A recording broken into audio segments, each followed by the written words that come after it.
안녕하세요. 진짜 세상에 이런 사람이 또 있을까요?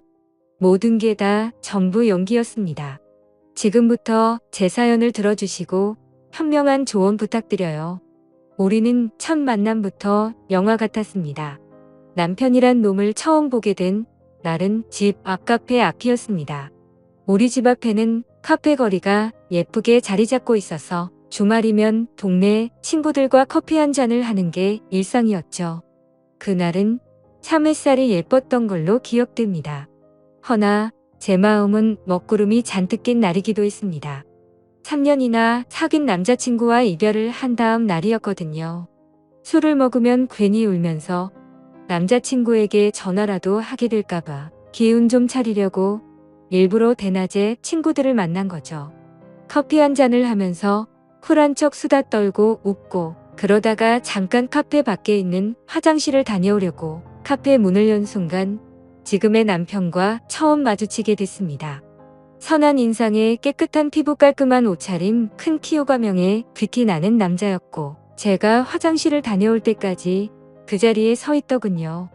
그러더니만 저에게 조심스럽게 연락처를 물어봤습니다. 첫눈에 반했다면서요. 남자친구와 바로 전날 헤어져 이별 후유증을 떨치지 못했던 저는 남자친구가 있다고 거짓말을 하고 다시 카페 안으로 들어갔습니다. 어색하고 머쓱한 표정을 짓더니 그럼 알겠다고 하더니 카페 안에 주차돼 있던 고급차를 타고 어디론가 가더군요. 그 후로 그 남자는 제가 친구들을 집 앞 카페에서 만나는 날이면 카페 앞에서 서 있었습니다. 본인 마음 받아줄 때까지 언제나 서 있겠다고 하면서 말이에요. 그때까지는 정말 예전 남자친구에 대한 미련이 남아있는 상태라 누군가를 만나고 싶지 않았지만 제 친구들이 자꾸만 등을 떠밀었고 결국 들 대로 하시게 마음으로 저녁 먹자는 남편의 제안을 받아들였습니다. 그리고 저녁이 되자 남편은 저희 집 앞으로 저를 데리러 왔었죠. 본인이 예약해 둔 식당으로 이동하면서 남편은 본인의 출신 대학교에 대해서 자연스럽게 얘기를 꺼냈습니다. 서울대라고 하더군요. 그리고 아무리 있는 집이라고 해도 이렇게까지 자기 자랑을 하나 싶을 정도로 본인 자랑과 과시를 많이 하더군요. 그런데 뭐 정말 어려서부터 너무 그런 생활이 익숙하다면 본인한테의 자랑이 아닐 수도 있겠다는 생각에 별로 신경 쓰지 않았습니다. 어차피 이런 식으로 하루 만나서 기분 전환하려는 목적이 다였고 그 사람을 2번 만날 생각도 없었으니까 그러려니 했죠. 그 사람은 본인이 한국은행에 다닌다고 말하면서 어떻게 회사에 입사하게 되었는지 신나게 말해주더라고요. 그날 하루 수다를 떨다가 집에 돌아와서 아무리 인사를 주고받았고 다시 연락할 거라는 생각은 안 했었는데 다음 날부터 매일매일 연락이 오더군요. 회사가 안 바쁜가 싶었는데 일하는 시간에도 끊임없이 카톡이 왔고 퇴근한 이후 집에 도착해서도 잠들기 전까지 계속해서 저에게 카톡을 보내며 대화를 하고 싶어 했습니다. 제가 어떤 남자를 좋아하는지, 이상형은 어떤 사람인지, 제 취향은 무엇인지, 어떤 데이트를 좋아하는지 계속해서 캐물었어요. 저는 왠지 귀찮더라고요. 아직 저는 남자친구에 대한 마음이 정리되지 않았던 게 제일 컸고 그래서 연락에 대한 답장을 성의 없이 하거나 안 하거나 했습니다.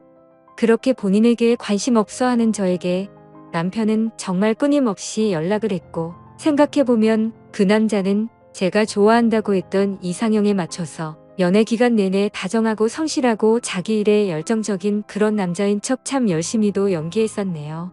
정식으로 만나자는 고백을 받고 며칠간 고민하다가 그래 만나보자 하고 남편의 손을 잡게 되었는데 정말이지 사랑받는 여자라는 느낌을 확실히 받을 수 있도록 남편은 저에게 잘했습니다.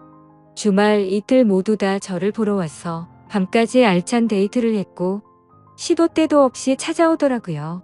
아무튼 그런 생활을 반복하면서도 제가 너무 무리하지 말라고 하면 얼굴 보고 너무 행복해서 본인이 좋아서 하는 거니까 걱정하지 말라고 그 사람은 그랬었죠. 그러던 중 하루는 카페에서 대화를 나누던 중 테이블 위에 놓았던 카드 지갑을 구경시켜주면서 민증까지 보여주었고 자연스럽게 민증에 쓰여진 주소지도 보게 되었어요. 저는 부동산에는 전혀 관심도 없고 무지했기 때문에 그냥 이 동네 사는구나 라고만 생각하고 봤는데 자기 입으로 본인 아파트 자랑을 얼마나 하던지 지금 몇십억 넘는 아파트다 뭐다 하는데 그때 당시에는 별로 관심이 없었습니다. 그냥 진짜 부자 동네에 사는구나 라고 생각했죠. 또 하루는 시계를 풀어서 테이블 위에 올려놓고는 제가 묻지도 않았는데 시계를 열심히 보여주며 브랜드에 대해 설명했고 백화점에서 얼마를 주고 샀는지도 말해줬습니다. 아버지를 졸라서 샀고 백화점에서 할인해서 3천만 원 정도에 샀다고요. 그 이후로도 본인이 사는 곳에 대한 이야기를 귀에 박히게 말하더군요. 그리고 만나고 얼마 되지도 않은 시점부터 본인의 결혼관에 대해서 어필하더군요. 자기는 늦어도 2년 안에 결혼하고 싶으며 본인은 경제적으로도 정신적으로도 모두 준비가 되어 있으니 저만 괜찮다면 2년 안에 본인 부모님께 저를 소개시켜드리고 결혼을 진행하고 싶다고 했습니다. 저는 당황해서 어떻게 그렇게 빨리 확신을 갖고 결혼 얘기를 하냐며 그만하라고 말도 꺼내지 못하게 했습니다. 허나 그런 저를 끊임없이 안심시면서 정말 매일같이 결혼 얘기와 같이 사는 삶에 대해서 얘기하더군요. 거의 결혼을 세뇌당하는 느낌이었어요. 결혼 얘기를 할 때는 꼭 재력 이야기를 항상 덧붙이더군요. 나랑 결혼하면 돈 걱정은 안 하고 살 거야. 사모님 만들어 줄게. 하고 싶은 거 다 말해. 아니다. 내가 그냥 카드를 줄게. 너는 그냥 나랑 같이 평생 살아줘. 듣자마자 어이없어서 웃음 나오는 그런 말을 너무 진지하게 하더군요. 본인 부모님이 갖고 계시다는 빌딩들의 위치를 말해주기도 했고 본인이 미리 받은 건물의 위치 건물세가 한 달에 얼마가 나오는지까지 전부 술술 입었어요. 무엇보다 아침부터 잘 때까지 연락을 하면서 회사 이야기를 정말 많이 했고 회식을 가거나 어디 갔다 하면 동영상도 자주 보내주었습니다. 좀 과하니까 가끔 묘하다 싶을 때가 있었는데 너무 많은 증거들을 거의 매일같이 보여주면서 의심할 틈을 주지 않더군요. 그런데 아주 조금씩 말이 많은 그 사람의 말에 어긋나는 부분들이 있었습니다. 그러면서도 관계를 깰 정도로 치명적인 것들은 없었습니다. 그렇게 교제를 이어가던 중 덜컥 임신을 해버리고 말았습니다. 처음에는 어떡하지란 고민이 많았지만 다정한 남편을 믿어보고 싶었고 결혼을 결심하게 되었죠. 그로 인해 남편이 자신의 부모님을 뵈러 가자더군요. 처음 보는데 정말 다정하고 좋으신 분들이셨습니다. 나이에 비해 10살 이상은 어려 보이셨고 정정하고 밝으셨어요. 우리 아들과 결혼해줘서 고맙다는 말을 반복하셔서 제가 황송할 지경이었네요. 그렇게 저희는 결혼식 없이 바로 혼인신고를 하게 됐고 상견례도 간단하게 마쳤어요. 혼인 신고를 하던 날 남편이 이렇게 말하더라고요. 너무 급하게 결혼을 하게 돼서 자신 명의의 집에 살고 있는 세입자의 전세 기간이 아직 많이 남았다고요. 그리고 투자를 여기저기 해놓은 곳이 많아서 우선 지금 자기 수중에 있는 1,000만 원으로 단칸방에서 신혼살림을 시작하자고요. 별 수 있나요? 그냥 알았다고 했죠. 저희 부모님께 사정이 이러저러해서 단칸방에 잠깐 살게 됐다 말씀드렸다니 엄마가 단칸방에 맞는 작은 냉장고, 세탁기 등 살림을 사주셨습니다. 그런데 아이를 낳고 나서야 알게 됐습니다. 매일 출근한다던 남편이 한국은행으로 출근한 적이 단 한 번도 없다는 사실을 말이에요. 어느 날 남편이 집에 가방을 두고 간 적이 있었는데 핸드폰도 안 받더라고요.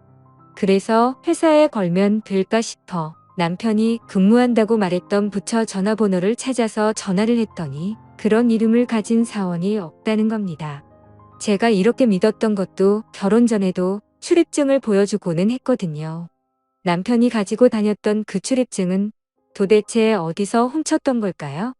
그리고 남편이 여러 번 언급했던 저희 신우의 이름으로 변호사협회에 검색을 했는데 아무 조회 결과도 나오지 않았습니다. 그걸 보자마자 소름이 끼쳤습니다. 그러고 보면 결혼 후 단 한 번도 신우를 본 적이 없었습니다. 신우가 너무 바빠서 그렇다고만 했어요. 그런데 아무리 바빠도 결혼한 오빠의 와이프 볼 시간이 아예 없다는 게 정말 이상했었거든요. 시댁에 가더라도 지정 주차장에 잠깐 주차하고 남편 혼자 올라갔다가 내려왔고 저는 차 안에 있으라고 했습니다. 저는 제가 불편할까봐 그런다고 말하기에 저를 배려해 주는 거라고 생각했었죠. 문득 그 아파트가 시부모님 집이 맞는지 의심스럽더군요. 저는 그 생각이 스치자마자 시댁으로 갔습니다. 봉호수는 정확히 잘 알고 있었어요. 남편 차 유리 앞에 봉호수가 선명히 적혀 있기도 했고 또 지정 주차 자리에 항상 같은 곳에 차를 주차했기 때문이었죠. 시댁으로 가서 초인종을 누르고 심장이 터질 것 같음을 느꼈습니다. 얼마 지나지 않아 젊은 여자 목소리가 들렸고 문이 열렸습니다. 여자를 따라 3살쯤 되어 보이는 남자아이 하나가 저를 아래에서 물끄러미 호기심 가득한 눈빛으로 올려보더라군요. 저는 혹시 여기에 두 노인분이 사시냐고 여쭈었습니다. 그랬더니 무슨 말이냐고 되묻더라고요.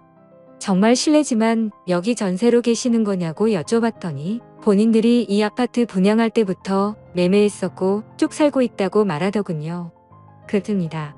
모든 것이 다 거짓말이고 연출된 상황이었다는 것을요. 도대체 이 사람은 누구지? 무슨 일을 하는 어떤 사람이지? 대체 누구랑 결혼을 한 걸까? 그 사람이 지금까지 말한 것 중에 진실은 있긴 한 걸까 무서웠습니다. 그 여자와 대화를 마치고 계단에서 한참을 서럽게 울었네요. 그리고 집에 돌아왔습니다. 그런데 어찌 된 일인지 남편이 집에 있더군요. 그러더니 제가 모든 걸 눈치챈 걸 어떻게 알았는지 무릎을 꿇고 울면서 모든 게 다 거짓말이었다고 저를 너무 사랑한 나머지 저랑 결혼하고 싶어서 다 꾸민 거라고 말하더군요. 그런데 본인의 마음은 정말 한치의 거짓이 없었다고 했습니다. 사실 아버지는 돌아가셨고 엄마는 고시원에서 살고 계신다며 시누는 없고 외동이라고 말했습니다. 진짜 너무나 소름이 돋고 싫어서 그 자리에서 당장 이혼하자고 했더니 제 바지가랑이를 잡고 울다가 제 아이를 빼서 들고 앉더니 이 핏덩이 어떻게 할 거냐고 이 애 아빠 없이 키울 거냐고 하더라고요. 그 말 듣고 우리 아이 얼굴을 봤는데 정말 너무나 마음이 아파서 그 자리에서 주저앉고 펑펑 울었습니다. 제가 너무 바보같이 들릴 수도 있겠지만 아이 때문에 어쩔 수 없이 남편을 용서해주고 말았습니다. 다시는 거짓말 하지 말고 모든 걸 사실대로 말하라고 하면서요. 결국 저희 엄마 아빠에게 솔직하게 말씀드렸고 남편은 아빠한테 거의 반죽음 되게 욕을 들었고 어찌됐든 제가 이혼 못하겠다고 했습니다. 결국 마음이 약해진 엄마 아빠가 가지고 계셨던 24평짜리 아파트 하나를 주셨습니다. 엄마 명의로 전세 끼고 산 집인데 아침 몇 주 뒤에 전세가 만기였거든요. 다만 전세금이 상당해서 엄마가 그 전세금을 다 돌려줄 여력이 없었기에 제 이름으로 전세대출을 받아서 들어가 살라고 해서 그렇게 살게 되었습니다. 그러던 중 남편의 진짜 시어머니를 만나게 됐습니다. 그 집에 들어가고 한 달 뒤 연락도 없이 갑자기 어떤 아주머니가 찾아왔었죠. 누구냐고 물어보니 시엠이다 하고는 불쑥 저희 집에 찾아오신 겁니다. 근데 빈손이 아니라 이것저것 본인의 살림 다 가지고 들어오셨어요. 오갈 데 없어서 왔다 하시는데 어쩔 수 없는 일이고 도리겠거니 생각하고 불만 한번 이야기 안 하고 같이 살게 되었습니다. 그렇게 집에 눌러 앉으시고는 매일같이 술을 드시기 시작하셨습니다. 캔 맥주를 한 박스씩 갖다 놓고 하루에 6캔씩 드시면서 주사를 부리더군요. 본인 아들한테 전화해서 저를 비난하고 왜 이런 애랑 결혼했냐고 하더라고요. 제가 시어머니께 아부를 안 떨어댔다고 역정을 내셨습니다. 저는 그 모습을 보면서 소리 지르시고 막말하시는 게 너무 싫고 몸서리 쳐져서 방으로 들어가서 아이를 돌보고는 했었죠. 얼마나 그 시간이 힘들었으면 중소기업에 취직한 남편한테 울면서 전화했어. 출근 안 하면 안 돼. 차라리 나 거기 따라가면 안 되냐고 했을 정도니까요. 아무튼 그렇게 힘든 시간을 보내던 중 생각지도 못한 둘째를 가졌고 우여곡절 끝에 출산을 하게 되었습니다. 산모 도우미가 집에 왔는데 무슨 시어머니 몸종이 온 줄 아시는 건지 산모 돌보는 건 신경도 안 쓰시고 베란다 청소자기 밥 차리는 거나 집 정리 등 자신이 필요한 것만 시키시는 거예요. 산모 도우미도 국가지원 바우치였는데 시어머니가 이게 맘에 안 든다 저게 맘에 안 든다고 하셔서 수도 없이 바뀌었어요. 나날이 스트레스는 쌓여가고 둘째 낳고 몸도 마음도 지쳐가는데 남편은 회사 일 때문에 외박이 잦아지기 시작했습니다. 오죽했으면 큰아이가 아빠는 왜 우리 집에 놀러와서 잠도 안 자고 가냐고 물어볼 정도였죠. 퇴근하고 집에 와도 자정이 다 되어서야 들어왔습니다. 그러던 중 하루는 애들 재우다가 저도 피곤해서 잠들어 버렸을 때 시어머니가 방으로 뛰어오셔서 큰 소리로 너는 네 신랑 왔는데 어디서 자빠져 자고 있냐며 빨리 네 신랑 꿀물 내놔라고 하셨어요. 꼴 없는데요라고 하면 새벽 시간인데도 당장 나가서 사오라고 하면서 잔소리를 엄청 하셨고 저는 정말 너무 지쳐갔습니다. 그렇게 지내던 중 시어머니 건강이 점점 많이 안 좋아지셔서 자꾸 부종이 생기셨고 복수가 차셨습니다. 그래서 결국 입원을 하게 되셨어요. 남편의 월급으로 입원비도 당장 문제였죠. 저는 결혼 전에 신용이 좋았었는데 이미 신용불량자가 되었고요. 남편은 돈이 부족할 때마다 니네 엄마한테 얘기해서 돈 좀 빌려와달라고 하더군요. 그때 당시에 관리비며 가스비며 3달 정도가 밀려 있었고 아이들 반찬 사줄 돈이 없어서 부부 안모 사는데도 벌벌 떨고 그럴 수준이었습니다. 그런 상황인데도 불구하고 남편은 매일같이 늦게 들어오고 자신이 결혼 전 빌렸던 돈 때문에 여유가 없다면서 쥐꼬리만한 생활비만 주더라고요. 저는 지금 상황을 차근차근 다시 말했지만 남편은 괜찮아질 거야 라고만 말할 뿐 상황은 전혀 달라지지 않았습니다. 오죽하면 시어머니 입원비를 아들은 신경도 안 쓰고 제가 친정에 부탁해서 내고 있을 정도였죠. 결국 제가 전적으로 시어머니 케어를 해야 하는 상황이 되었고 아이들을 데리고 다녀야 해서 남편 차를 타고 병원에 다녔습니다. 그러던 중 병원에서 차를 타려고 갔는데 긁힌 자국이 생겼더라고요. 저는 곧장 블랙박스 메모리 카드를 빼서 집에 가서 영상을 확인해 봤습니다. 그런데 뭔가 여자의 촉이라고 해야 할까요? 갑자기 긁힌 자국을 찾는 영상보다도 예전 영상부터 봐야겠다는 생각이 들더라고요. 그래서 확인을 해보는데 정말 기가 차더군요. 한숨조차 안 나오고 이게 뭔가 싶었습니다. 왜냐하면 주행 중인 차량 안에서 남편의 목소리가 들려오는데 옆에는 또 다른 여자가 타고 있더군요. 남편은 제게 어필을 할 때와 달라진 게 전혀 없이 똑같은 멘트 똑같은 수법으로 또 다른 여자를 사귀고 있었던 겁니다. 왜 매일같이 늦게 들어오고 돈이 부족하다고 했는지 바로 알겠더라고요. 저는 용서를 해줬음에도 도저히 달라지지 않는구나 생각했고 절대 용서하지 않겠다고 생각했습니다. 결국 그날 이후로 남편에게 이 영상을 들이밀며 이혼할 거라고 통보했고 그러자 남편은 또 저번처럼 무릎을 꿇더니 펑펑 울면서 한 번만 용서해달랍니다. 두 자식을 담보로 생각하는지 아이들은 어떻게 할 거냐며 똑같은 레퍼토리를 펼치더라고요. 그러면서 자신의 어머님 케어는 누가 하냐고 제발 용서해달라고 했습니다. 진심으로 그때 너무 어이가 없고 기가 차서 말했습니다. 네 어머니가 내 어머니야? 그리고 어머님이 나한테 어떻게 대하는지 뻔히 알면서 그딴 말을 하냐고 말했죠. 저는 더더욱 용서가 되지 않았고 결국 두 아이 데리고 그 집에서 뛰쳐나와서 친정으로 갔습니다. 며칠 동안 남편은 지금도 한 번만 용서해달라고 계속 연락이 오고 있고 바람핀 상대와도 다 끝냈다고 하네요. 이 모든 사건을 알고 계신 저희 부모님은 당장 이혼하라고 말하고 계시고 있고요. 솔직히 저 혼자라면 매몰차게 이혼해버리면 그만인데 두 아이를 보면 이게 맞는 건가 조금은 고민이 됩니다. 제가 어떻게 하는 게 맞는 걸까요?